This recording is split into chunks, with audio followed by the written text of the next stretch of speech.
Presidente Bolsonaro, muito boa noite. Mais uma vez, obrigada pela entrevista, por conceder espaço para conversar aqui conosco mais uma vez. O deputado federal Eduardo Bolsonaro está tentando a conexão aqui para entrar conosco nessa conversa. Presidente, eu queria começar perguntando ao senhor sobre esse assunto que veio à tona do seu filho Eduardo Bolsonaro, que anunciou a permanência nos Estados Unidos. Gostaria de ouvi-lo, se o senhor participou dessa decisão do deputado, como é que foi essa conversa, como é que foi esse bastidor do deputado em permanecer nos Estados Unidos. Primeiro, obrigado a vocês, da Oeste, obrigado pela transmissão ao vivo do episódio do último domingo, lá de Copacabana. É o caso Eduardo Bolsonaro. Ele foi para os Estados Unidos, vai muito para os Estados Unidos, tem um bom ciclo de amizade lá, inclusive com a própria família do presidente. E a gente sempre conversa o que acontece lá e no mundo todo. Ninguém pode negar que ele tem um vasto conhecimento da política mundial, tá? E tem uma preocupação muito grande. Colaborar para que o nosso regime aqui atual, né, que está longe de ser a democracia, volte à sua normalidade. E eu digo, né, eu é quem digo, que nós, no momento, não temos como buscar paz, tranquilidade e democracia internamente. É impossível. Precisamos de ajuda de fora. Eu nada peço ao presidente Trump, eu só tenho uma gratidão muito grande por ele. Enquanto foi presidente, ficamos 2 anos juntos. Foi um relacionamento excepcional.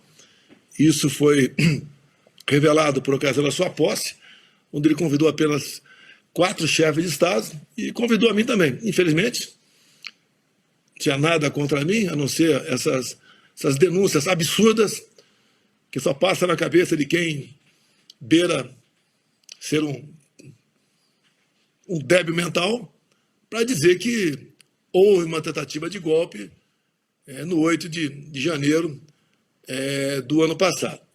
Então a presença dele lá se fez também porque, a partir do momento que o Alexandre de Moraes sempre ia, né? Não sei por quê, se querem caçar o passaporte dele, por que o Alexandre de Moraes tem que decidir? Por que não é um sorteio? E o Alexandre de Moraes encaminhou ao PGR o pedido de retenção do seu passaporte, que por si só é uma violência, não tem qual motivo para segurar o passaporte do Eduardo Bolsonaro. Qual a acusação? Qual crime ele cometeu? Segundo alguns da esquerda aqui, é um crime de lesa pátria. Né? Lesa pátria são esses 37 acordos assinados com a China no final do ano passado. Lula com Xi Jinping. Acordos que ele mantém guardado, apesar de não serem confidenciais, mantém guardado, que entrega de vez a soberania para o Estado chinês. Então, Eduardo, graças aos seus conhecimentos, ele resolveu estar com toda a família lá, permanecer por lá. Vai pedir licença por 4 meses, sem remuneração, e vai fazer aquilo que a sua consciência manda fazer.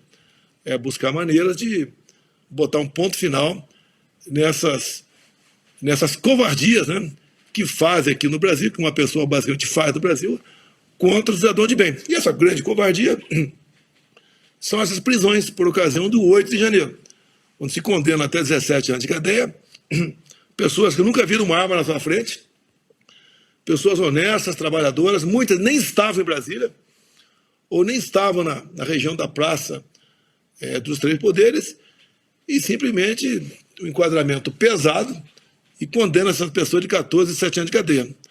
E que é uma coisa que choca, né, a gente.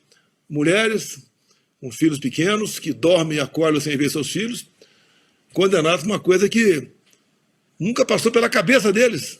Eles nem sabem que é golpe de Estado. Tá? Tentativa armada, pessoas nunca viram uma arma na sua frente. Dano a patrimônio, a grande maioria nem entrou lá. Quem porventura entrou, quebrou, tem como comprovar, paga. E por tabela, eu entro também nessas acusações, né, de ser o mentor de tudo isso. É uma coisa que, eu costumo dizer, se eu tenho tanta culpa assim, por que não seguir o devido processo legal? E mais ainda, como diz meus advogados, muito melhor preparados do que eu, né, as provas, o que a Polícia Federal colheu na sua pesca probatória, Fishing Expedition, tá? não chega ao nosso conhecimento. Nem o meu telefone, o espelhamento do mesmo, chega ao conhecimento do meu advogado. E as informações que ele tem, que nós temos pelas mídias, que os demais advogados também não têm acesso ao processo. Tudo sempre foi confidencial, ou seja, secreto. Então ele ajuda, ele está com parte da imprensa, que dá divulgação a essas narrativas, tem o apoio do presidente Lula, né, de sua equipe, e ele vai levando avante essa proposta dele de buscar aí eliminar a direita do Brasil, que, segundo me consta, né, a minha eliminação da minha liberdade ou física seria o ponto máximo do senhor Alexandre de Moraes. Presidente, deixa eu incluir meus parceiros de bancada aqui nessa conversa. Augusto Nunes. Boa noite, presidente. Muito obrigado pela entrevista. Estamos esperando ainda a conexão com o deputado Flávio Bolsonaro. Eduardo Bolsonaro. Hoje, presidente, depois da decisão do Eduardo anunciada, hoje o Procurador-Geral da República diz que é contrário à apreensão do passaporte. Pela lei em vigor e pouco respeitada pelos ministros do Supremo, um deputado só pode ser punido com a anuência da Câmara, punido pela própria Câmara dos Deputados. Apesar disso, o senhor acha que o Eduardo continua ameaçado, né, pelo desrespeito à lei que existe no Brasil? Augusto, desde quando Alexandre de Moraes respeitou pareceres da Procuradoria-Geral da República? Nunca respeitou. Eu sofri 3 buscas e apreensões. Tá? Na primeira, o PGR foi contrário. Vieram buscar o tal do cartão de vacina. Depois, atrás do meu passaporte. O terceiro foi por tabela. Foram atrás de outro filho meu, inventaram uma história de ABIN paralela. E, acredite, né? O documento de busca e apreensão é onde o Carlos estivesse, todos deveriam ter seus equipamentos, telefones, sei lá o que for, apreendidos. Naquele momento, por coincidência, estava o meu filho senador lá em casa, tinha um deputado federal, o Zuco, do Rio Grande do Sul, e mais alguns. Eles queriam levar o equipamento de todo mundo. Levaram de assessor meu. Tá? E, por coincidência, o Carlos nem estava em casa. Ele tinha saído comigo para pescar, estava pernoitando em outro local. Então, pegaram essa oportunidade, fizeram uma busca e apreensão, segundo uma pessoa que estava lá em Mambucaba, né, na minha casa lá, porque eu não estava lá, estava no mar. Diz que usaram equipamentos mais modernos e inimagináveis para buscar até rede de esgoto se encontrava alguma coisa. Ele não encontra nada, porque não tem nada, não tem nenhum indício, não tem uma estatal quebrada por minha causa, nunca pegaram dinheiro na cueca, dinheiro em qualquer lugar, conta no exterior, conversa, nada, não tem nada. Eu fiz um trabalho limpo enquanto presidente da República, enquanto é meio comum, né? Ex-autoridade do Executivo ter vários problemas de corrupção, não teve nada, absolutamente nada comigo. Logicamente que o desconforto que eu trouxe para o sistema foi exatamente esse. Montar um ministério técnico, botar gente para comandar estatal e bancos oficiais decentes, honestos e competentes, e deixou-se de assaltar o nosso país, que apesar de uma pandemia, apesar de uma guerra lá fora, terminando 22 com 54 bilhões em caixa. As estatais dando lucros bilionários, completamente diferente do que acontece agora. Até os fundos de pensões, eu tinha conversado com então o presidente dos Correios, né? Estava com crédito em torno de 5 bilhões de reais, conversei com ele, caso reeleito, vamos ver se a gente pode pegar parte desse recurso, né? E para bater os rombos patrocinados pelo PT lá atrás, nesse fundo de pensão do Postales. Bem, acabou não vindo a reeleição, daí os problemas voltaram a todo vapor com o atual presidente. E pelo que parece, né, o senhor Alexandre de Moraes não quer me ver longe numa possível disputa o ano que vem. Agora, Augusto, olha só, Augusto, você vai vendo os documentos aqui, né, a denúncia, o relatório da PF, o golpe começou no dia 29 de julho de 21, porque eu fiz uma live nesse dia, onde eu mostrei o que era o inquérito 1361 de novembro de 2018. O inquérito que foi instalado toque de caixa pela presidente Rosa Weber do TSE para apurar fraude na minha eleição, porque na minha pode apurar fraude. Nas outras, que nós queríamos apurar algumas inconsistências, são simplesmente arquivados, né? E tem uma multa em cima da gente também. Eu nunca vi um advogado ser multado por ter peticionado um juiz. E esse inquérito 1361, no dia seguinte, né, foi classificado como confidencial por parte do senhor Alexandre de Moraes. Por que confidencial? Porque tem coisa ali em 3 páginas apenas, sempre digo isso, né? Realmente bastante comprometedores. Eu não posso falar, Augusto, porque se eu falar aqui, vão dizer que eu estou divulgando, né, um inquérito confidencial e posso, talvez meia-noite até hoje, né, tá a Polícia Federal batendo na minha porta aqui para me prender. Se bem que os inquéritos, que a meu respeito, todos confidenciais também, sempre foram vazados. E nesse caso do inquérito 1361, vale a pena uma coisa, né? A questão de poucos meses, o jornal o Globo fez uma matéria, né, exclusiva, porque nessa terceira busca e apreensão, que pegou a sede do PL também aqui em Brasília, pegaram na sede um contrato meu de reforma numa casa que eu tenho na Vila História de Mambucaba. Contrato esse no valor de R$900 mil. E o que o Globo falou, como é que pode uma reforma de R$900 mil numa casa avaliada em R$98 mil? A casa está avaliada em R$98 mil, que é o preço dela desde 1997. E nessa nova reforma, eu paguei em PIX e declarei no imposto de renda. Então não devo satisfação para ninguém. Deu o Globo não satisfeito, queria saber que tipo de piso eu botei na cozinha. Eu respondi educadamente que não era licitação, não era uma pública, não tem que dar satisfação a ninguém. Então isso tudo acontece na vida da gente, a perseguição implacável, tá? E quer nos tirar da disputa eleitoral do ano que vem, como viram que está bastante fragilizada. As inelegibilidades, 2, né? Por se reunir com embaixadores. Repito, não foi com traficante no Morro do Alemão, igual outro candidato fez. E a outra, essa primeira, abuso de poder político. Não ganhou um voto sequer nessa reunião. E a outra, abuso de poder econômico. Quando acabou de 27 de setembro, subi no carro de som do Silas Malafaia, não foi um carro de som do governo federal por ocasião do 7 de setembro, e ali a acusação é abuso de poder econômico. Então, como isso daí fica bastante frágil, dá para ser derrubado, porque se muda a composição de tribunais, tá? Resolveram partir com tudo ou nada agora para essa história sem pé nem cabeça de golpe. Tá? Então é esse problema que a gente atravessa, a imprensa especulando agora que eu vou fugir para a embaixada dos Estados Unidos. Não vou fugir não. Não vou sair do Brasil. Se quiser, tinha ficado lá fora de janeiro a março de 23. Graças a Deus não estava no Brasil no dia 8 de janeiro. Se tivesse aqui, estaria preso até hoje, acusado de ser o golpista, né? Apesar de não ter achado nada nessas peças probatórias, no telefone de ninguém. Aí botam na minha conta ainda um tal de um plano aí, punhal verde e amarelo, um plano bastante infantil, que a pessoa na qual foi pegado no laptop dele esse plano não foi ouvido. Então os caras não interessam ouvir, interessa condenar e tocar para frente. Então a gente vive realmente numa insegurança jurídica do Brasil que justifica até a permanência do Eduardo fora do Brasil. Bolsonaro, presidente, deixa eu reforçar aqui que já são mais de 138 mil telas neste momento. O deputado Eduardo Bolsonaro está finalizando, ajustando a conexão para entrar conosco aqui nessa entrevista. A pergunta agora é de Adalberto Piotto. Presidente, seja bem-vindo. Boa noite ao senhor.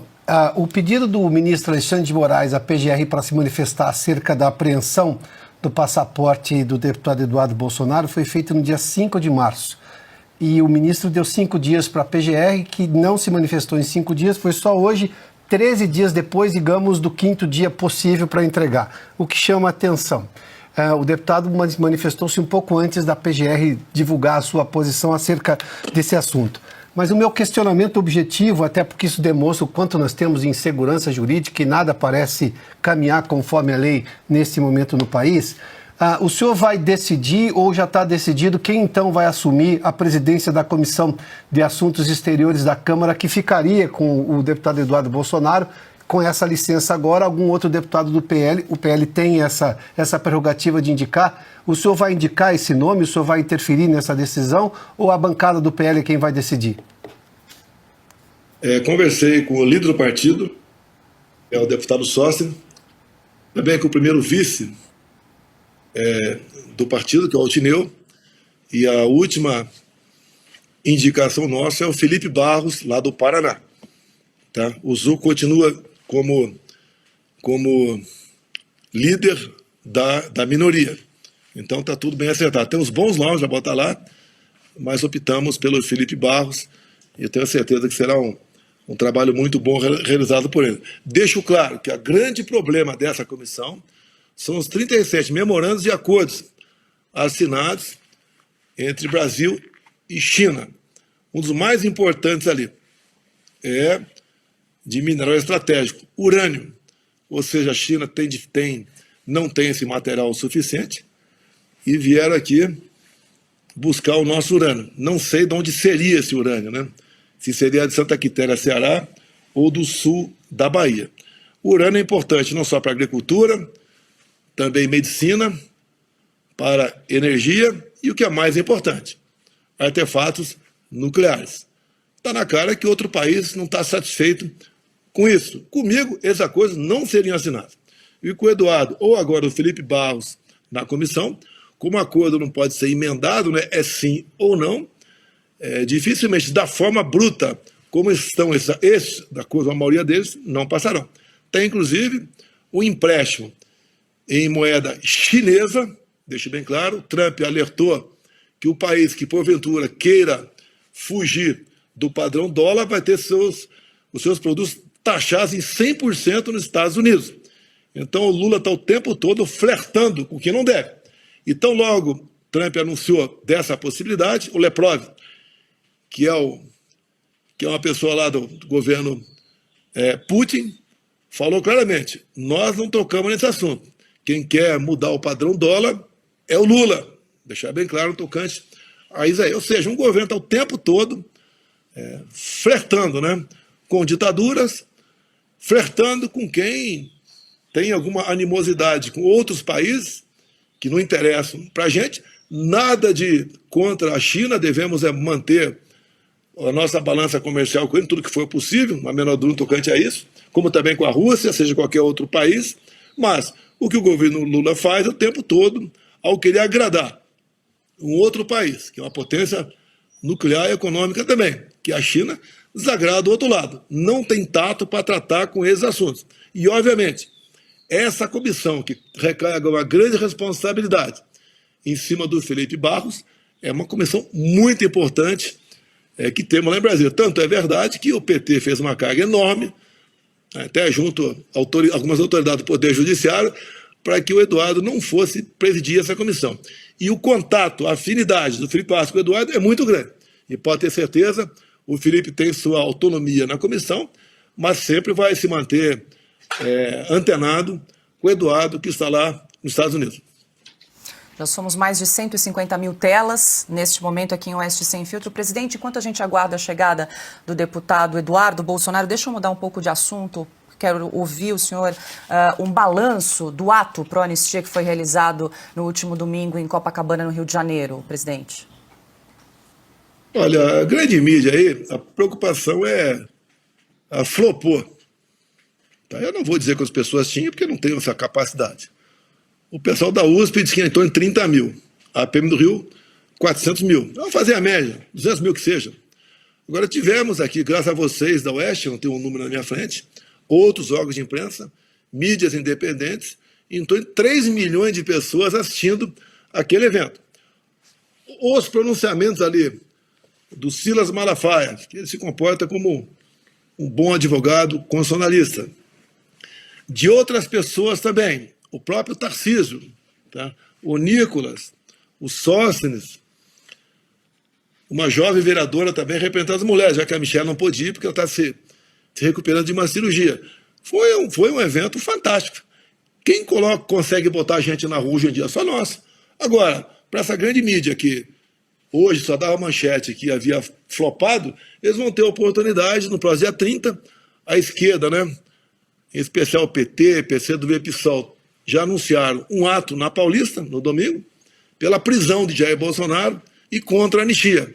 Então a gente vai ver quantos vocês vão botar lá, dá para ver, a gente vai ter a fotografia, e quanto nós botaremos no dia 6, né, de abril, também na Paulista, por volta ali das 14 horas, que está sendo previsto. Já aproveito e apelo aos meus irmãos aí do Estado de São Paulo, quem puder comparecer, vamos comparecer, porque nós temos, do outro lado tem muita coisa, mas nós temos Deus, nós temos o povo e a verdade do nosso lado. Não é fácil te derrotar esse sistemão que está aí, que nos aprisiona a todos. Mas acredito que movimentos dessa natureza, nós podemos aí nos preparar cada vez mais para outros atos, para as eleições do ano que vem, e nós possamos, então, mais que sonhar, né? Ter a certeza que, ao acharmos o ponto de inflexão, nós podemos falar que o Brasil está voltando, voltará à sua normalidade democrática. Deixa eu aproveitar e dar as boas-vindas, então, ao deputado federal Eduardo Bolsonaro, que está conosco nesta noite também. Boa noite, deputado. Seja muito bem-vindo mais uma vez em Oeste Sem Filtro. Obrigada pela entrevista. Já passo a bola para a pergunta da Ana Paula Henkel para o deputado Eduardo Bolsonaro. Boa noite, presidente Bolsonaro. Boa noite, deputado Eduardo. Bom, mais um dia estranho, né? Na tal democracia do Brasil. Deputado, eu queria colocar na tela uma notícia da PGR, né? Logo que a notícia que o seu passaporte poderia ser apreendido, o Gonê decide descumprir prazo sobre passaporte de Eduardo Bolsonaro. Essa é uma notícia do dia 11. E hoje, logo mais de 10 dias depois, né, da manifestação, da possível apreensão do seu passaporte, hoje, logo depois da notícia de que você ficaria nos Estados Unidos, a PGR se manifestou contra a apreensão do seu passaporte. Lembrando que a PGR tinha 5 dias para se manifestar e nós estamos aí no 13º dia. Deputado, o senhor acha que essa notícia do senhor estabelecendo a sua permanência nos Estados Unidos, isso tenha forçado a PGR a se manifestar contra a apreensão? Com certeza, Ana Paula.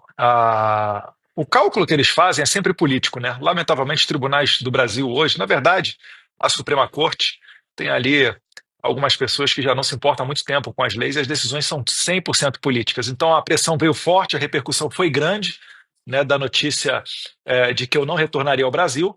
Então, para aliviar essa pressão, o Procurador-Geral resolveu despachar logo hoje, né? Antes ele estava falando que não havia urgência, então hoje surgiu uma urgência dele despachar. Só que isso daí, Ana Paula, acaba sendo um tiro pela culatra, porque não me deixa tranquilo para retornar ao Brasil. Vale lembrar aqui que antes do Felipe Martins ser solto, em 2 oportunidades o PGR havia pedido a soltura do Felipe Martins e o Alexandre de Moraes não se importou.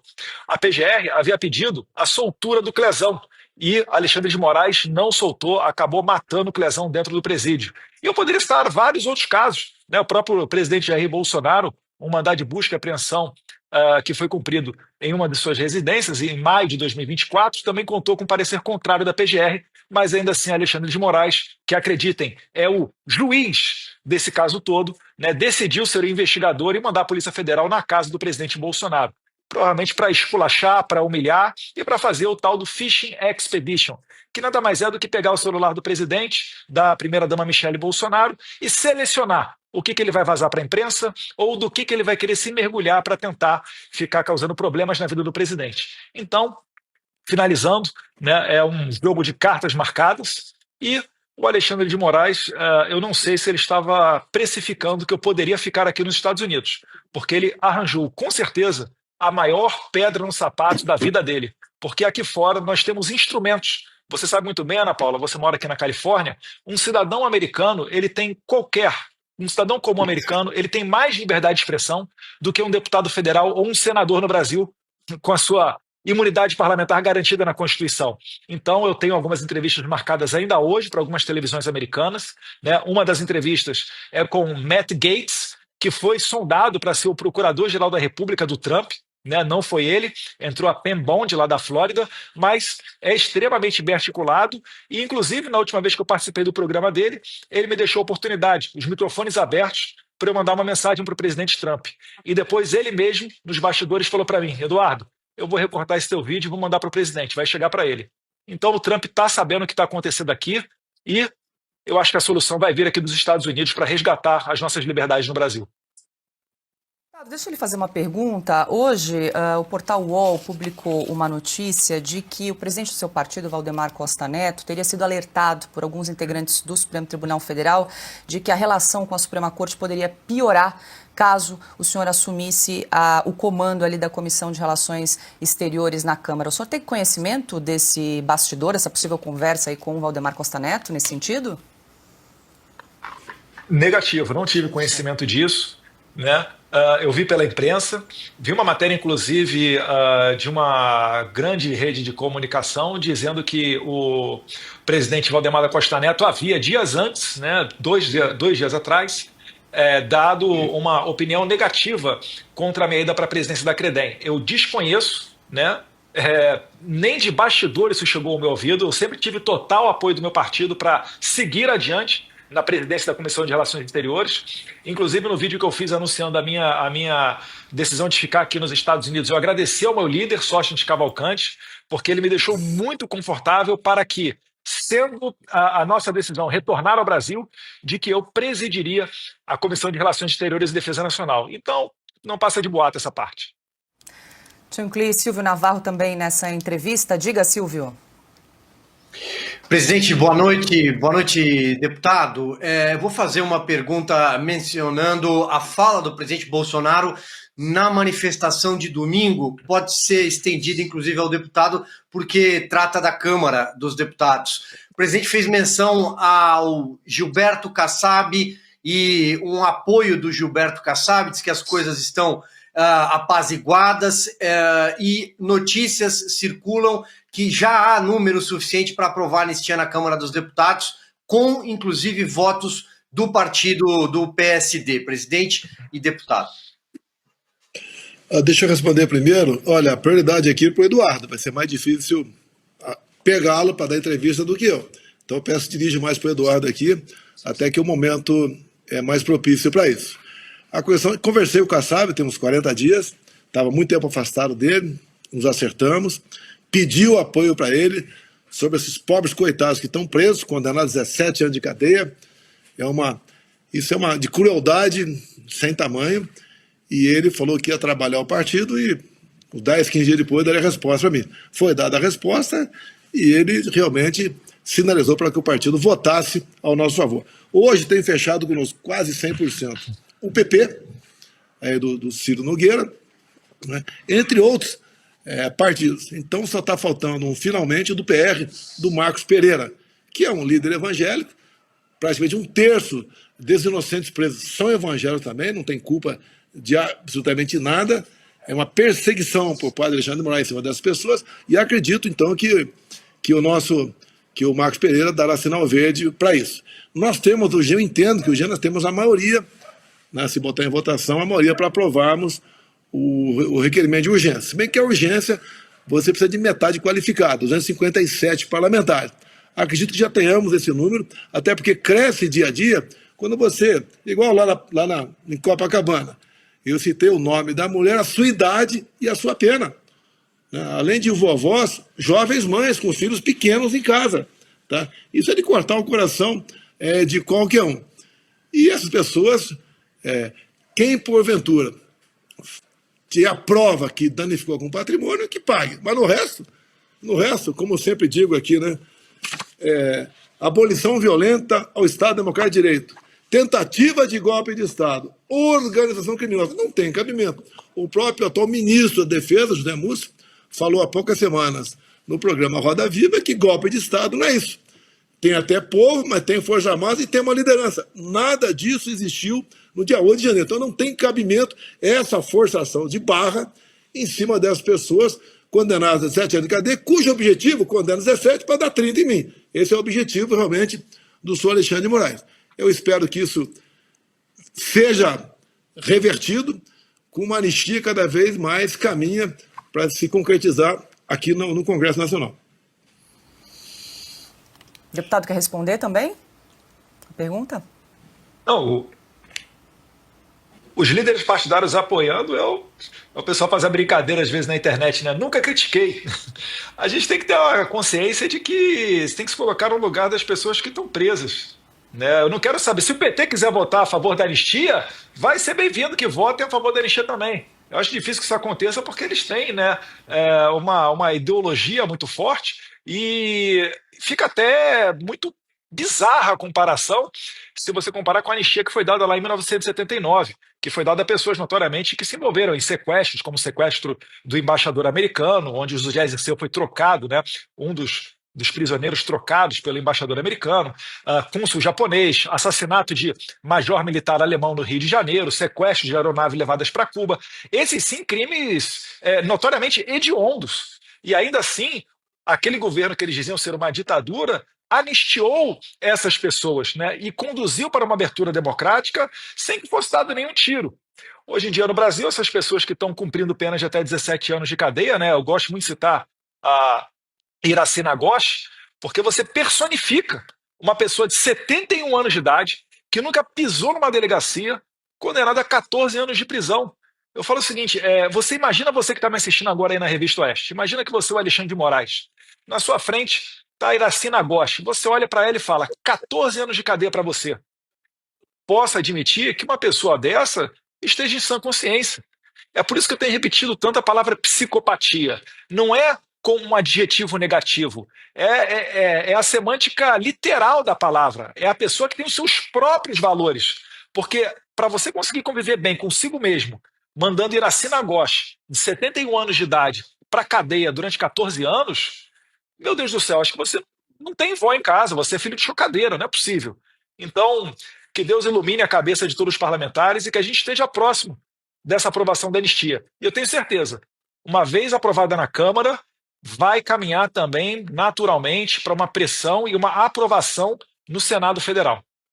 Perfeito. Deixa eu aproveitar aqui para registrar que já somos mais de 183 mil telas acompanhando Sem Filtro aqui no canal da Revista Oeste no YouTube. Além, claro, de também quem nos acompanha pelas TVs, rádios e web rádios em todo o Brasil. Augusto Nunes tem pergunta? Tem.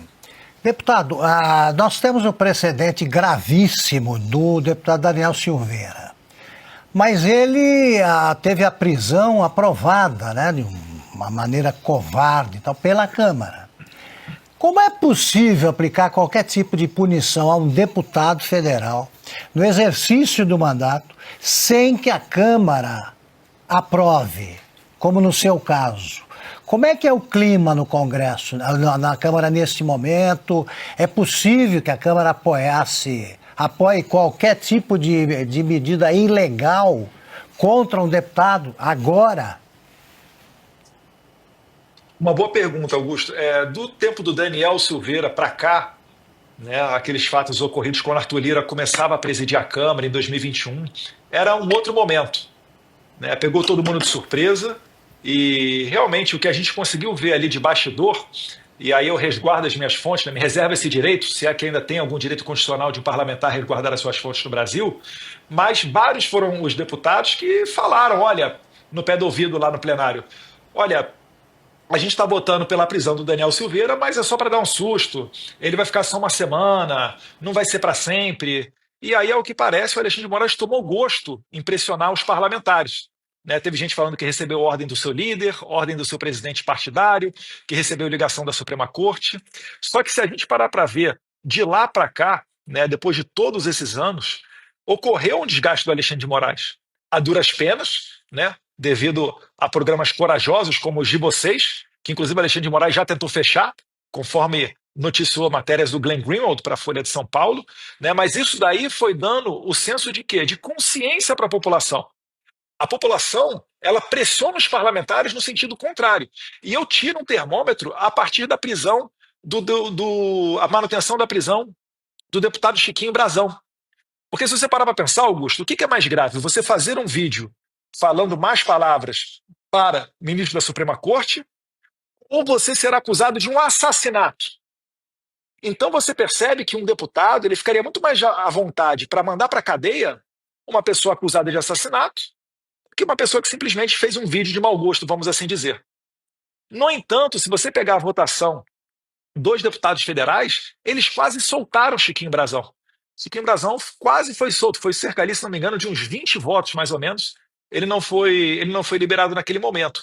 Ou seja, eu me arrisco a dizer que se hoje um parlamentar for preso por Alexandre de Moraes, com base nessas questões de preso por postar ou por discursos proferidos da tribuna, eu me arrisco a dizer que hoje o parlamento soltaria esse deputado federal, porque a gente já está chegando numa situação insustentável. Agora, o cenário político ele é tão conturbado que debate-se dentro da Câmara, né, a possibilidade de se inverter essa ordem dos fatos. Ou seja, antes de um ministro mandar prender um deputado, seja necessário, seja condicionante, uma aprovação prévia da Câmara dos Deputados. Então isso aí está em debate, vamos ver se vai adiante. Eu acho que na atual juristocracia que a gente vive, seria de bom grado essa garantia aos parlamentares. Adalberto Piotto. Deputado, boa noite ao senhor, seja bem-vindo. Eu vou voltar só ao tema da manifestação hoje do Procurador-Geral da República. Ele foi comunicado pelo ministro Alexandre de Moraes no dia 5 de março. Se manifestou hoje, dia 18. Tinha 5 dias para dar resposta. Decidiu descumprir um prazo e atrasou, digamos, do prazo final, do 5º dia que ele tinha que dar a resposta, outros 13 dias. É absolutamente incomum. E conseguiu fazer isso logo depois da sua manifestação, do senhor ter se dado esse autoexílio nos Estados Unidos, porque é exatamente essa a imagem. Eu preciso perguntar ao senhor, a Câmara não vai se manifestar? O presidente da Câmara institucionalmente não deveria se manifestar? Me refiro aqui ao Hugo Mota, porque no dia da posse dele, ele ergueu a Constituição num gesto associado, obviamente, à imagem de Ulisses Guimarães. Eu tenho para mim, conhecendo um pouco da história, que Ulisses jamais permitiria que sequer a Corte Suprema começasse a se manifestar sobre a possibilidade de cassar o passaporte de um deputado que não tem absolutamente nada contra ele, nada provado, nada comprovado, nenhum processo, inclusive, para simplesmente perder esse deputado que seria, então, o presidente da Comissão de Assuntos Exteriores da Câmara. O deputado Hugo Mota, de forma objetiva, conversou com o senhor, porque é uma afronta ao parlamento, não é só ao senhor. O senhor seria a vítima se houvesse essa apreensão. Mas é uma afronta à Câmara dos Deputados. Eu acredito que sim. Eu tive conversas rápidas com o presidente Hugo Mota. Eu sou muito grato a ele pela retidão e hombridade com relação às presidências das comissões. Ele não cedeu a pressão nenhuma, né? Agora, a gente também tem que entender que ele não está lutando contra uma pessoa qualquer. O Alexandre, a gente já teve no passado, né? O caso do Eduardo Cunha foi afastado da presidência da Câmara dos Deputados. A gente já tem deputado que está condenado a quase 9 anos de cadeia por falar. Então, existe todo um ambiente que não é propício para esse tipo de manifestação. É claro, né, se o presidente Hugo Mota se sentir à vontade, é claro que eu vou gostar de uma declaração dessa em defesa, né, dos parlamentares e do seu direito de falar. Só que a área de atuação dele é dentro da Câmara dos Deputados. Se eu poderia dar uma humilde sugestão ao presidente, seria chamar num canto esses deputados do PT, do PSOL, né, ou do PSB também, que a todo momento leva o que acontece dentro da Câmara para os tribunais. É chegado o momento de você ter que colocar um basta nisso. Né? Se os deputados não conseguem, né, se segurar e toda hora levam para o tapetão do STF, o presidente da Câmara tem que começar a usar instrumentos, e aí ele tem instrumentos, para retalhar esses parlamentares. Ou a gente é maduro o suficiente para resolver os assuntos da Câmara dos Deputados dentro da Câmara, ou a todo momento a gente vai ficar de joelhos para a Suprema Corte.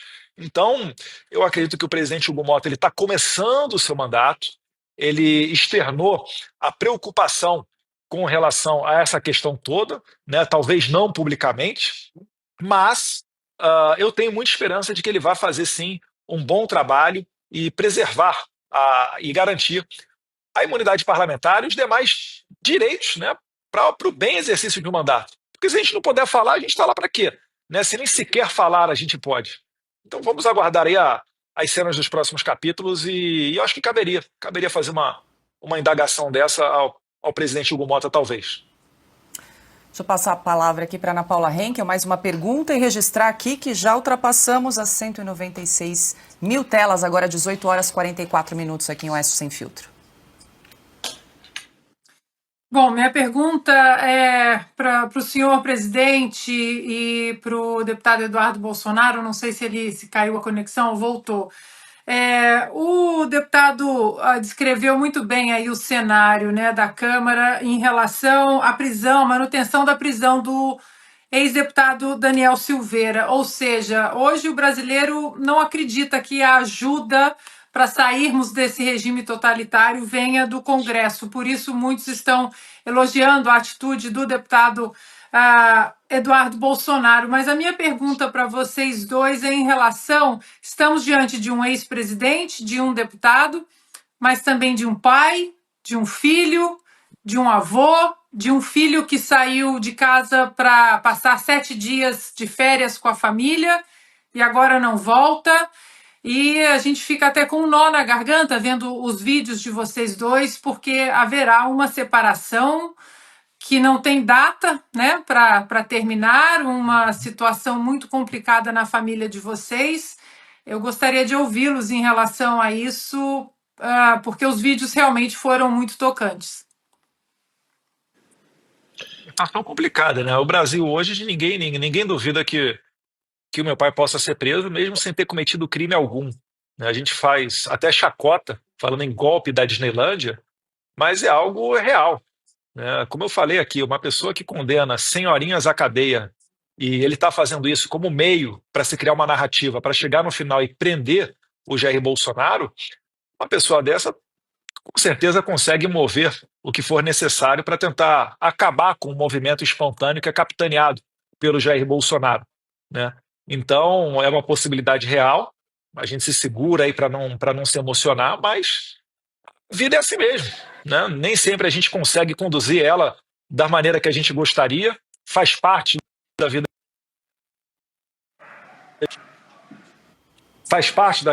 da vida de um homem um sacrifício, né?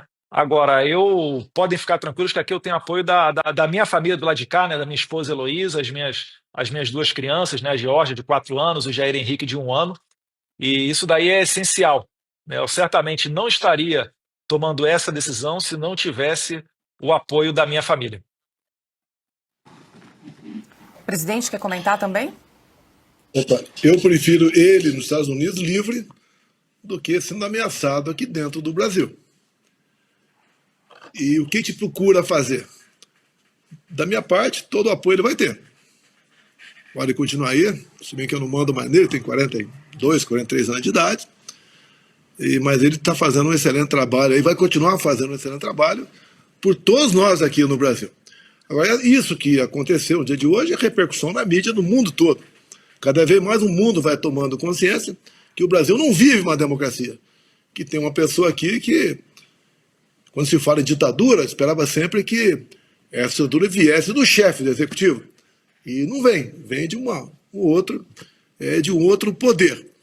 Agora, o trabalho dele é excepcional, o Eduardo é uma pessoa humilde, tem um bom relacionamento com várias integrantes do governo Trump e não está querendo perseguir quem quer que seja aqui. Ele quer fazer com que nós tenhamos liberdade aqui no Brasil, porque sem liberdade de expressão não existe democracia.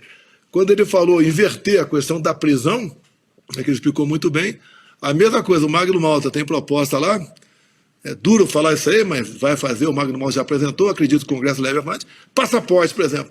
Não é um ministro que vai caçar o passaporte dele. Ele pode até dar uma sentença, mas só vai ser rejeitado o passaporte se a respectiva casa, né, uma maioria qualificada, assim concorde. A mesma questão no tocante à inelegibilidade. A proposta do Magno Malta, qualquer inelegibilidade, ela tem que ser confirmada pela respectiva casa, porque passou a ser um instrumento político do TSE ou outros órgãos da Justiça Eleitoral. Ele simplesmente, usando a força política, né, tem um nome específico, lawfare, eles acabam tirando do páreo que eles querem tirar. Por exemplo, o ideal para a esquerda é concorrer sem eu do outro lado. Porque comigo, logicamente, vai ser muito mais difícil a esquerda vencer aqui no Brasil. E isso daí, quem vem fazendo muito bem, para o mal, obviamente, como o Eduardo acabou de dizer há pouco, é lá na Venezuela. Quando a Venezuela, o Maduro, se viu obrigado a adotar o voto impresso, que foi uma condição dos Estados Unidos, o governo Biden, para que eles voltassem a comprar petróleo da Venezuela, seria o voto impresso. O Maduro topou e, malandramente, o que ele fez? Tornou inelegível por 15 anos os seus maiores opositores, que é a Maria Corina e o Capriles. E aí, mesmo assim, botaram uma pessoa lá, que de pouco ouvia falar, o Edmundo, e ele acabou ganhando a eleição. E no final da apuração, o Maduro interrompeu tudo e deu o respectivo golpe branco lá. E quando o Lula aqui quis se engraçar, ele falou, ó, eu respeitei a sua justiça eleitoral aí, tu respeite a minha daqui. Eu fui eleito democraticamente. E olha que eu falo tudo. E nada mais aconteceu. Agora, a gente vê, democracia no Brasil, a gente entende que é o voto livre, né? O voto aí transparente e a respectiva contagem pública dos votos, como está previsto na própria Constituição. Mas não é assim que acontece. Agora, por que o medo do TSE do inquérito 1361 de 2018? É um inquérito que foi feito para apurar fraude na minha eleição em 2018. Eles queriam, quando viram a denúncia chegar, muito bem feita a denúncia, né? Dava a entender que eu, um miserável, um deputado, baixo clero, sem recursos financeiros, com um partido pequeno, um 7 segundos de televisão, dei golpe, tá? Fraudei as eleições. E viram que realmente algo esquisito aconteceu e resolveram deixar para lá. E esse inquérito, então, no meu entender, é a chave, né?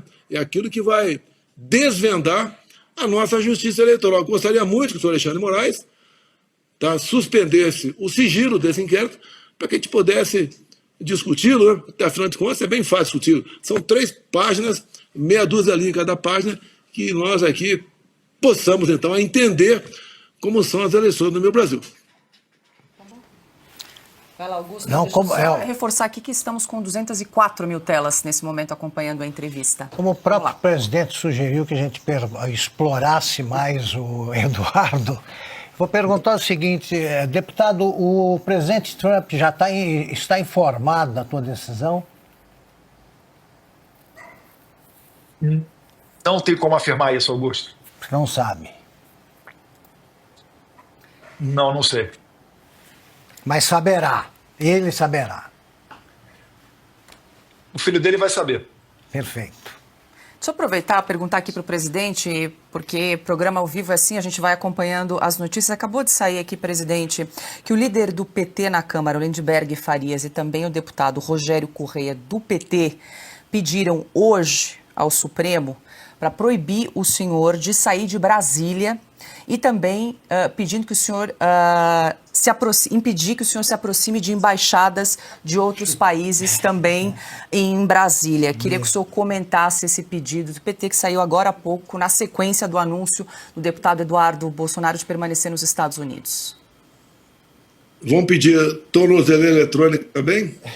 Já pediram? Qual crime eu cometi? Já pediram. Qual crime eu cometi?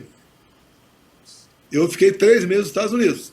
Poderia ter continuado. Tinha proposta para ganhar muito bem aí, apesar de não falar inglês, mas dado a minha bagagem de conhecimento, tinha oportunidade para ficar. Resolvi voltar para cá com todos os riscos que corro até hoje. Tá? E estou fazendo isso pelo meu país. Eu não sou como o chefe dele, o Lula, que tem obsessão pelo poder. Eu tenho paixão pelo meu Brasil. E não dá para comparar a administração atual com a minha, até pela qualidade dos respectivos ministros. E eu tenho uma coisa na memória do povo. Tá? Eles têm saudade de mim, em grande parte, gostam de mim e reconhecem o que eu fiz lá atrás, enfrentando, repito, dificuldades como a pandemia e uma guerra lá fora. Terminamos 22, contando a informalidade, basicamente pleno emprego no nosso país. Todo mundo ganha dinheiro, do mais humilde lá embaixo ao grande empresário lá em cima. Essa sempre foi a nossa política. Se me permite, né, rapidamente sobre política econômica, que o povo precisa é comida na mesa. Tá? E não ficar discutindo apenas política. Mas o Trump, quando assumiu, ele falou que ia seguir 4 eixos na sua economia. Primeiro era desregulamentação. Nós aqui revogamos, junto com o Rogério Marinho, né, revogamos 5 mil normas regulamentadoras. E depois ele falou em desburocratização. Também com a equipe do Paulo Guedes, nós transformamos na parte governamental o Brasil o segundo país mais digital do mundo. Depois o Trump falou em diminuir a carga tributária, inclusive para os super ricos. Aqui é o contrário. Ele quer taxar, de preferência, quem está investindo. Esse capital acaba indo embora. Nós aqui, na diminuição da carga tributária, o exemplo foi claro. Com o apoio do Lira, o presidente da Câmara, nós zeramos impostos federais dos combustíveis e botamos um teto no ICMS dos combustíveis também, entre tantas e tantas outras coisas. E a última, do Trump, ele falou a questão de energia. Vai explorar petróleo nos Estados Unidos, em reservas indígenas, e a de proteção ambiental também, aqui no Brasil. Tá? Nós aqui acertamos a questão de energia de Santa Quitéria, junto com o ministro Saxida, na época, Santa Quitéria, para que possamos explorar, então, urânio naquela região. Também para o Vale do Jequitinhonha, de Minas Gerais, nós acertamos aqui a exploração de lítio para aquela região. Também, na região lá da foz do Rio Madeira, começamos as nossas tratativas, íamos buscar alternativa para explorarmos, tá? Fertilizante que tem abundância, não precisamos ficar reféns de outros países ou dependentes de outros países, como, por exemplo, da Rússia. Ou seja, estava no caminho certo aqui. Logicamente, eu entendo o meu tamanho, o tamanho do Brasil perto do Trump. A economia americana é 14 vezes maior do que a nossa. Não é igual um boquiroto falou há pouco aí, o Trump governa lá e eu governo aqui. Estamos aguardando, o Trump está aguardando ele resolver a guerra da Ucrânia tomando cerveja. Tá certo? Com a cervejinha, com o Putin e com o Zelensky. Ou seja, o nosso país tem tudo para dar certo. Aí precisa, sim, não é o povo escolher bem, que acredito que o povo, na maioria das vezes, escolhe bem. Devemos ter outros mecanismos para que se evite qualquer possibilidade dos maus voltarem ao poder. Pergunta agora a Diana Paula Henkel. Bom, na verdade, presidente e deputado, nós ficamos aqui, né? Programa ao vivo é assim. Acabou de sair aqui a notícia que o ministro Alexandre de Moraes arquivou, deputado, o pedido de apreensão do seu passaporte. Ou seja, é inacreditável, né? Como eles só entendem a pressão e parece que a pressão de fora, entendendo, acho que eles entenderam a magnitude da lei Magnitsky, por exemplo, o projeto de lei que já vai passar provavelmente na Câmara sobre a lei sem censores na nossa costa, do deputado Darrell Issa, aqui de San Diego, pertinho de mim. Inclusive, deputado, eu liguei para o gabinete dele assim que eu soube da sua declaração de que ficaria nos Estados Unidos. Eu liguei para o gabinete do deputado perguntando se ele já sabia disso. Ele não sabia disso e os assessores disseram que iam passar a notícia para ele. E logo depois eu recebi um recado de que isso é gravíssimo, o senhor ficar nos Estados Unidos como um exilado político sem ter cometido crime absolutamente algum, já que todos sabem da ausência do presidente Bolsonaro na posse do Donald Trump exatamente pelo mesmo motivo, a apreensão ilegal do passaporte. E o que eu ouvi, deputado, foi que, inclusive, isso que aconteceu com o senhor pode acelerar a votação da lei sem censores em nossa costa. E essa lei pode, inclusive, chegar ao próprio Paulo Gonet, da PGR. Queria ouvi-los em relação a isso e agora sobre o arquivamento do ministro Alexandre de Moraes, que arquivou o pedido de apreensão do seu passaporte, deputado. O Alexandre de Moraes ele é um ditador muito sarcasmo, né? Ele deve estar se deleitando agora com essa situação, mas também o lado racional dele deve ter ligado o alerta. Fica tranquilo, Alexandre de Moraes. Vamos ver quem vai rir por último nessa história toda, né? Semana passada eu estava dentro da Casa Branca numa reunião. Obviamente não vou falar o teor dela ou qual autoridade que a gente se reuniu, mas existem desdobramentos dos próximos passos disso tudo. E, paralelamente, como você bem falou aí, Ana Paula, né, tá indo adiante o projeto do No Censor on Our Shores Act, que vai culminar pegando o visto do Alexandre de Moraes. É que nesse ponto acho que o visto é muito pouco perto do que a gente tem sobre a mesa, né? Você sabe também tem o caso do Felipe Martins. Eu acho difícil você não imaginar que estejam envolvidas autoridades brasileiras. Então, eu estou vendo um futuro muito negativo, não só para o Alexandre de Moraes, mas também para o Fábio Shor e todos aqueles policiais federais que dizem que só estão cumprindo ordens. Né? Isso me lembra muito o julgamento no Tribunal de Nuremberg depois da Segunda Guerra Mundial, onde todo nazista da Gestapo dizia que só estava seguindo ordens. Né? Mas até onde vai a sua ordem? Por que é que você está prestando um concurso da Polícia Federal? É para você prestar um trabalho para a sociedade, enquanto servidor público, ou é para seguir ordens ditatoriais de uma pessoa? É só mandar de busca e apreensão, ninguém vai morrer por conta disso? Tem certeza? E se daqui a pouco mandarem você puxar o gatilho, você vai puxar? Se mandarem você não permitir que certas pessoas saiam do país, você também vai cumprir isso? Então, isso daí, na verdade, é uma escalada progressiva da ditadura. E a gente só tem como reagir daqui de fora. Então, se antes eu necessitava de uma missão oficial para sair do Se antes eu necessitava de uma autorização especial, né, de uma autorização do presidente da casa, para poder me ausentar do Congresso Nacional para vir aos Estados Unidos, hoje em dia eu não preciso mais disso. Eu estou hoje mesmo trabalhando. Essa semana que vem já saem outras reuniões para a gente levar mais adiante ainda tudo isso.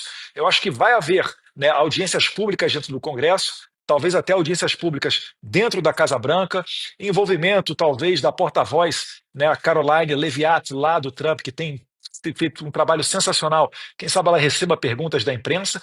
E cada vez mais o Alexandre de Moraes ele vai ficar famoso aqui nos Estados Unidos. Eu acho que dificilmente ele vai conseguir escapar dessas sanções, seja do visto, seja de uma sanção que venha pela Lei Magnitsky, né, que é dada aos abusadores e violadores de direitos humanos. E isso daí, para que as pessoas entendam, é a chamada morte financeira da pessoa, é a pena de morte financeira. Ou seja, o Alexandre de Moraes ele não vai conseguir ter sequer um cartão Visa ou um cartão Mastercard para comprar uma blusinha da Shein que venha lá da China. Esse provavelmente vai ser o futuro do Alexandre de Moraes. E, deputado, diante desse arquivamento, o senhor considera voltar ao Brasil ou não? Agora vai ficar nos Estados Unidos e dar sequência à denúncia de tudo que está acontecendo no Brasil? Não tem a mínima possibilidade de voltar ao Brasil. O Brasil já não é mais um local seguro para você fazer oposição, né? É um local que você não tem liberdade de expressão. E o Alexandre de Moraes, como a gente sabe, ele é uma pessoa, um psicopata. Então não tem a menor possibilidade de eu voltar.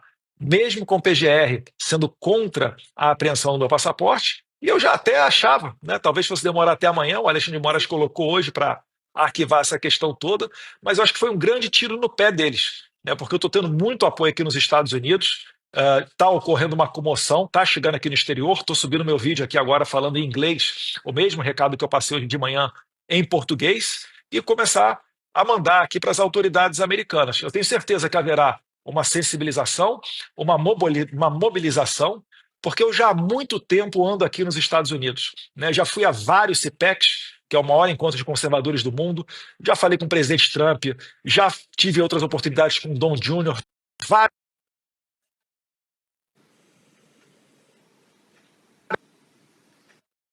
E essas portas, elas seguem abertas, e eu vou utilizar todas elas.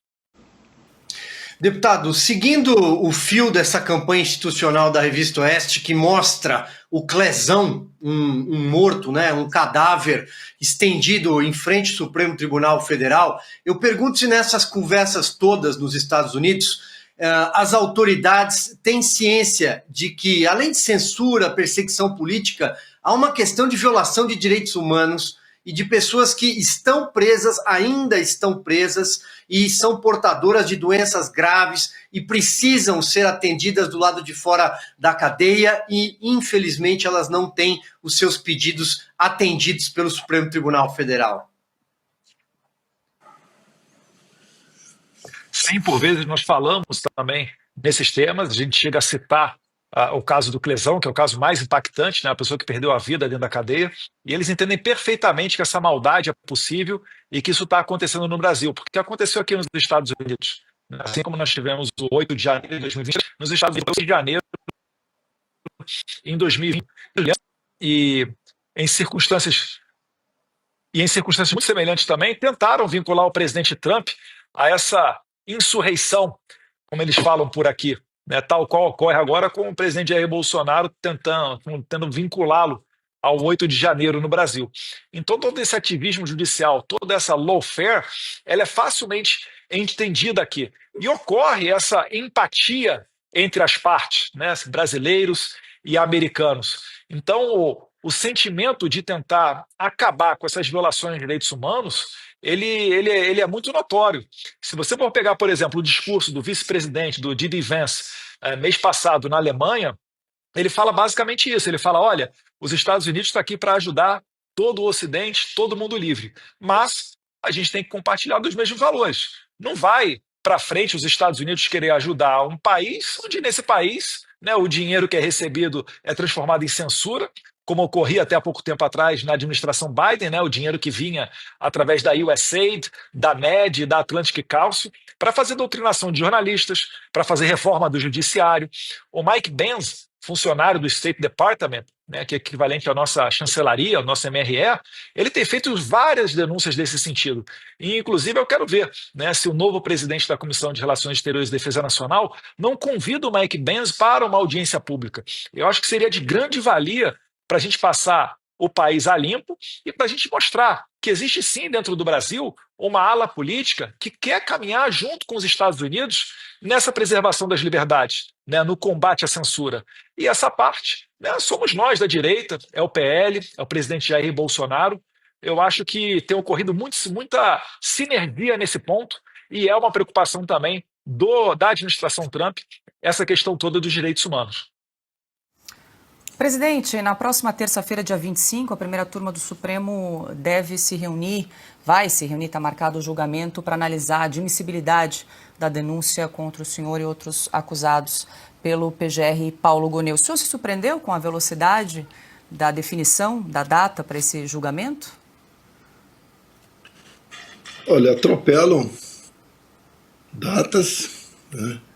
A justificativa que eles querem iniciar 26, já com essa questão resolvida, o toque de caixa. Os meus advogados estão preocupados, apesar da capacidade dos mesmos.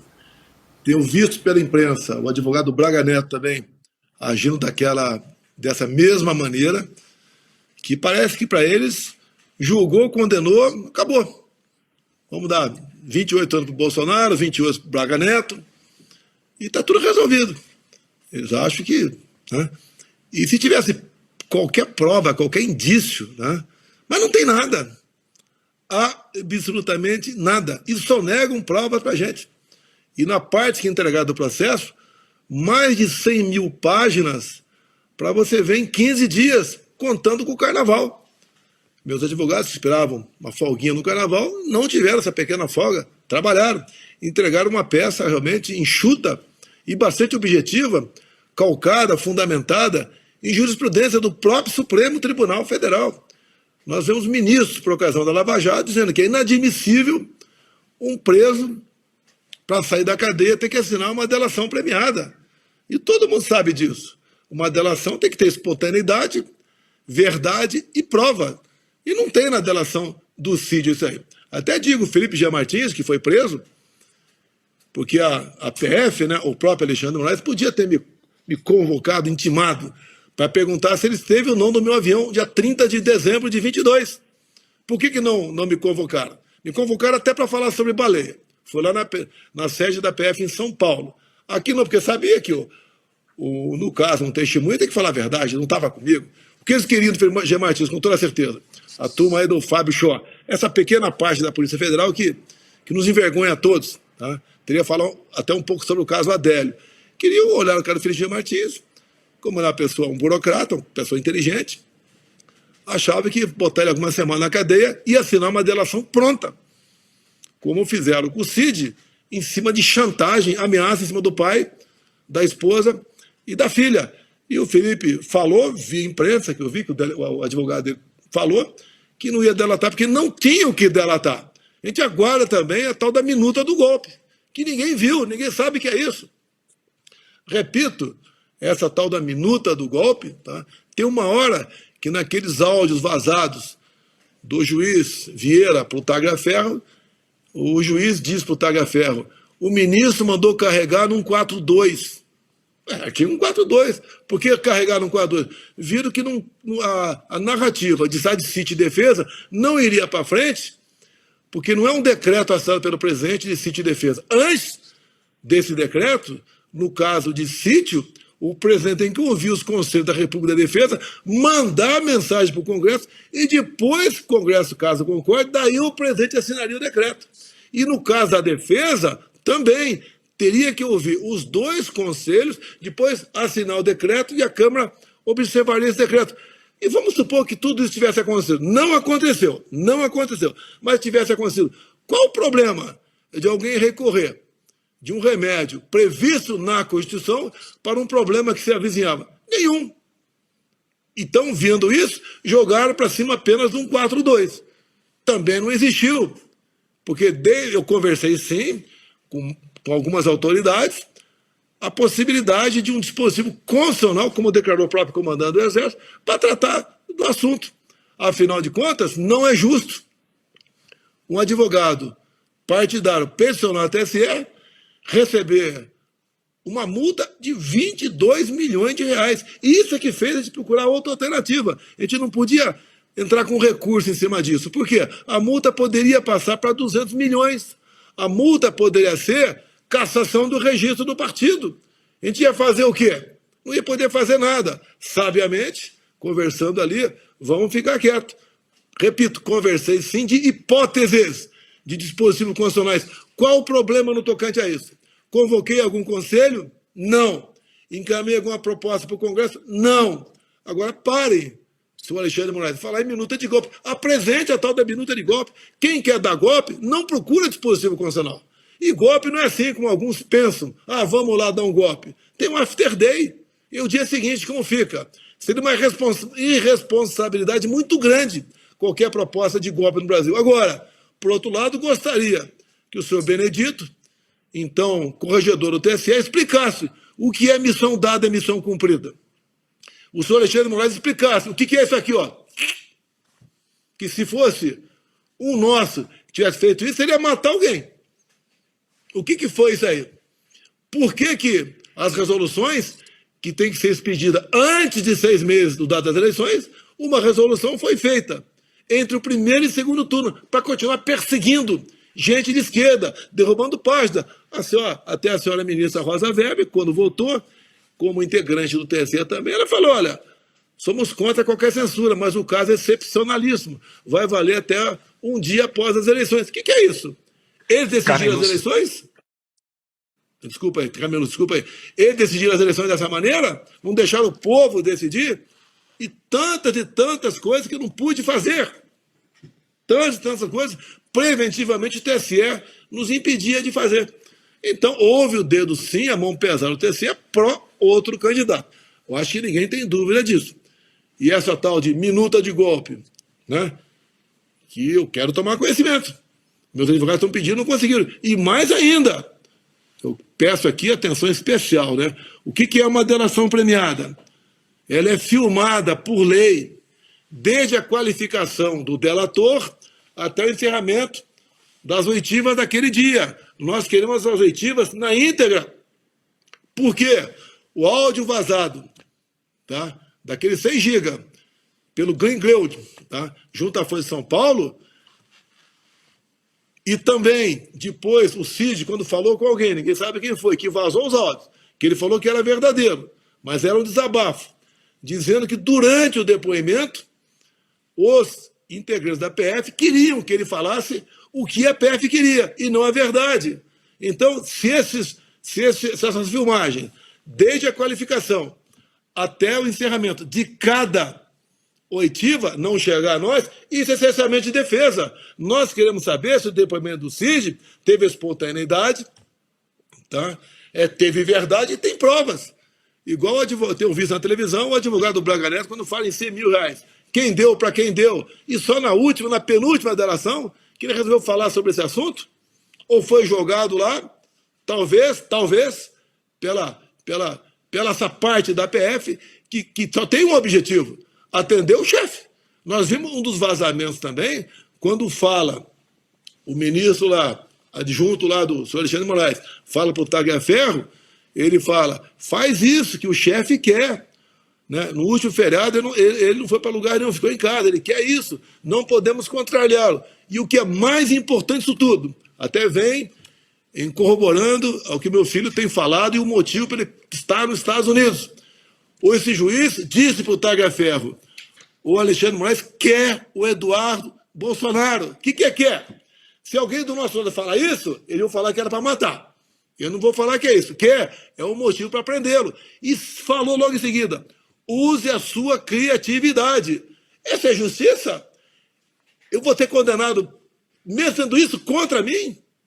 Vão me condenar a 28 anos de cadeia por causa disso? Por causa disso, não. Apesar disso, isso é justiça?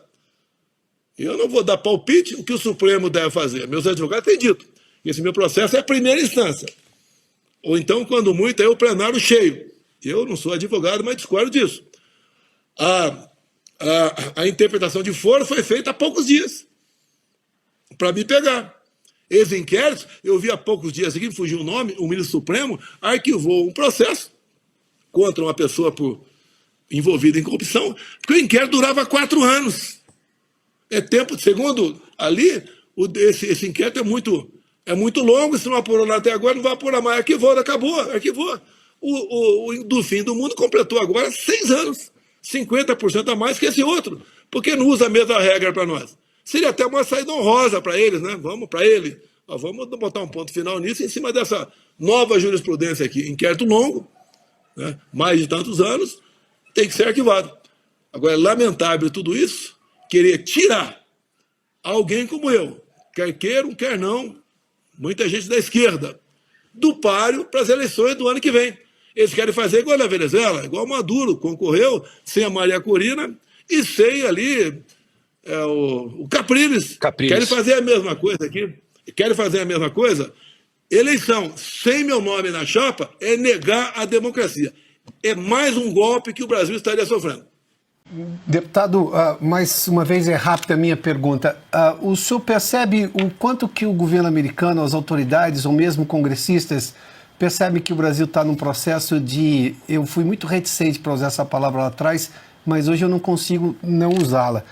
Também o fato, o presidente Bolsonaro citou em relação a esse processo de nulidades, impedimentos, ministros que deveriam se declarar impedidos. Essa questão da ampliação do foro, então, é a última pá de cal em qualquer, digamos, lógica de preservação do direito e de garantias constitucionais de um Supremo que se disse garantista lá atrás. Mas, enfim, em que medida o senhor acha que o governo americano e as autoridades americanas estão vendo este grau de venezuelização do Brasil?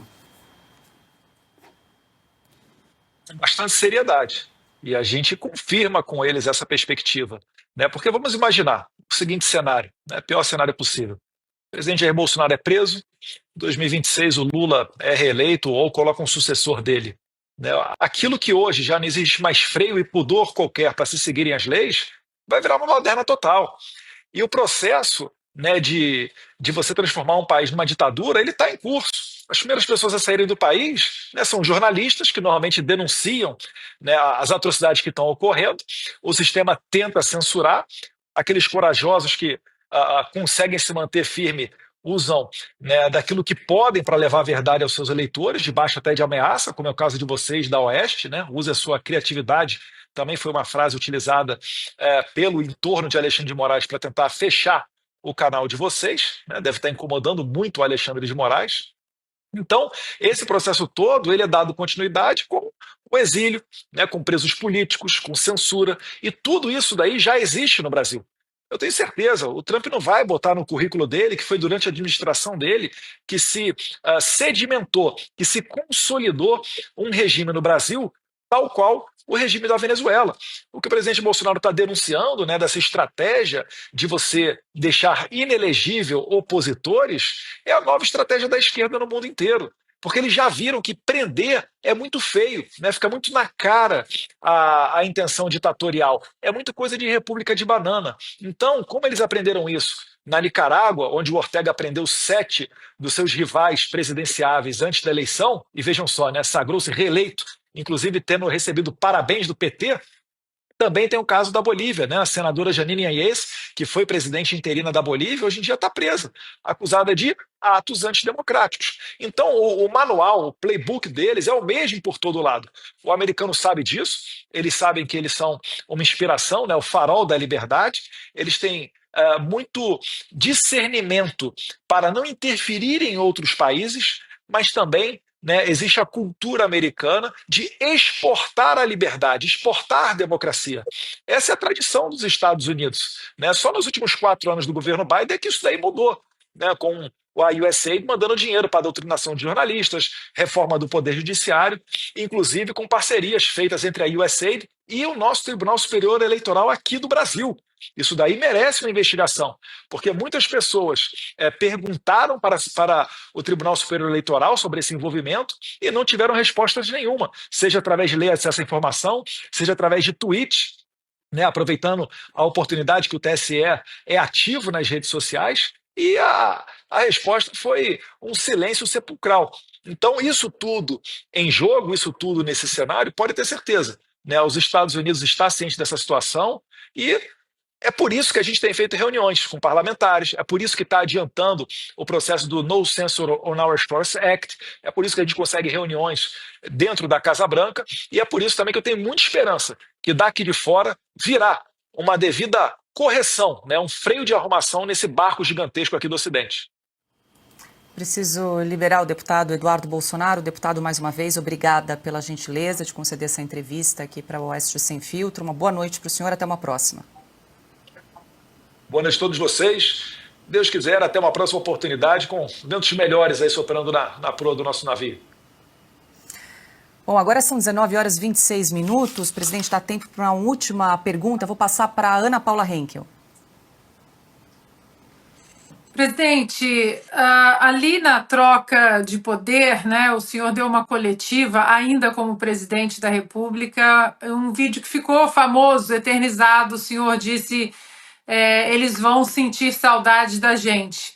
O que passava na cabeça do senhor? O senhor pensava na questão econômica com o ministro Paulo Guedes ou com o ministro Tarcísio da Infraestrutura, que fez um belíssimo trabalho? O senhor imaginou que chegaríamos a esse ponto da Constituição estar sendo violada diariamente, o Judiciário, o Supremo Tribunal Federal ter se tornado um tribunal político? O senhor imaginou que chegaríamos a esse ponto?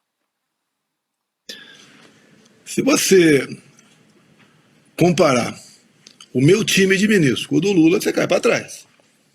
Eu sabia que essa turma toda ia voltar. Um exemplo simples. Lá atrás assaltaram o Postales, fundo de pensão dos Correios. Voltaram a fazer a mesma coisa agora.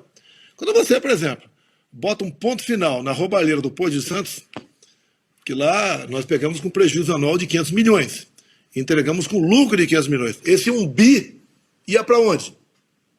Ia para algum lugar. Gente que estava chateada comigo. Quando você pega, no caso é uma estatal, mas é binacional, a mais cobiçada que existe, Itaipu Binacional. Recebe a Itaipu com uma tarifa em dólar lá em cima e apenas gerando energia. A gente diminui ao longo do tempo em 45% o valor da tarifa em dólar, né, e fizemos obras. Olha o pessoal de Foz do Iguaçu. Alongamos o aeroporto lá em 600 metros. Construímos a segunda ponte de voo de 470 metros com o Paraguai. Começamos a fazer a terceira ponte lá em Pinho. A pedido do governador do Paraná, um excelente governador, Ratinho Júnior, nós asfaltamos a Transboiadeira, ali na região, 43 quilômetros. Atendemos com pequenas obras de infra em torno de 50 municípios ao redor da bacia lá de Foz do Iguaçu. O Jorge Seif, nosso secretário da Pesca, que agora é senador, começou a trabalhar junto ao governo paraguaio, como dependia deles também, nós aqui praticarmos a piscicultura no Lago de Itaipu. A previsão atualizada, né, seria de nós aumentarmos em 20% a produção de pescado aqui no Brasil. Ou seja, isso tudo, quem lá desviava recurso, né, não quer a gente lá, não queria mais ainda a presença. Tanto é que agora, o que Itaipu Binacional fez agora? Destinou 1 bilhão e 300 milhões de reais para a COP30. Basicamente, obras de desassoreamento. Ou seja, obra que ninguém vai ver, 1,5 bi foi embora. Você vê agora, o governo também está destinando recursos, se bem que é obra apenas lá dos conselhos de Itaipu, né? O conselho do outro lado de Itaipu que resolve por lá de cá, mais centenas de milhões de reais para construir e terminar a Universidade de Integração Latino-Americana lá de Foz do Iguaçu, para formar militantes na região. Ou seja, o dinheiro é desviado, é levado para outra parte, que não progressa. E mais, pode ver aí, a tarifa em dólar já voltou a aumentar de preço. Não precisava, voltou a aumentar de preço lá em Itaipu Binacional. Ou seja, o que a gente estava vendo é a volta do que está aí. E quando começa a ver esses, não digo desacertos, esses desvios, essa péssima administração, quem quer investir no Brasil não vai investir mais.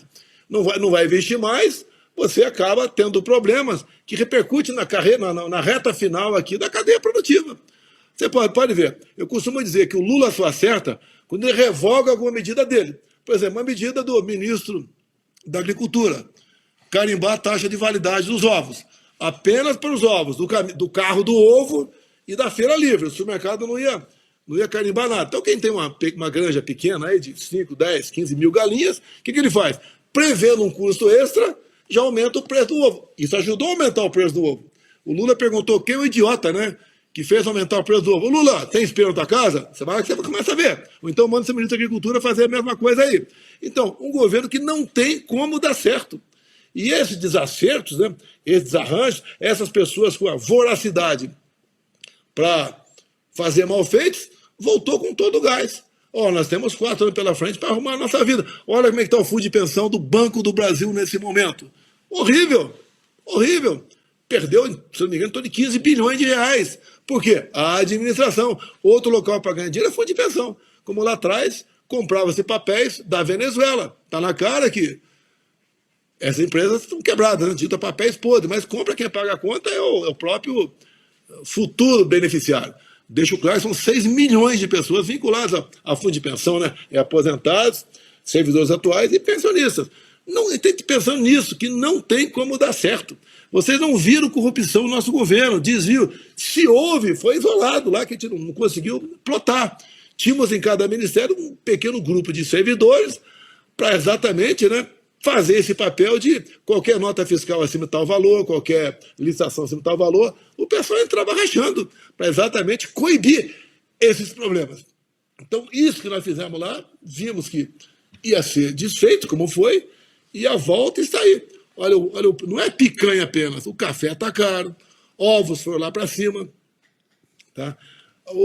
Os produtos de necessidade explodem de preço, a inflação do mês passado foi 1,31%, quando a meta anual está na faixa de 3, 3,5%, quase metade disso, 1/3 disso, apenas no mês. Esperar o quê do Brasil? Com tristeza, né? Eu falei, vão sentir saudade da gente. Eu não estou torcendo para o quanto pior, melhor, para facilitar a possível volta da direita em 26. Eu quero que o governo se acerte agora, mas ele não se ajuda, em hipótese alguma.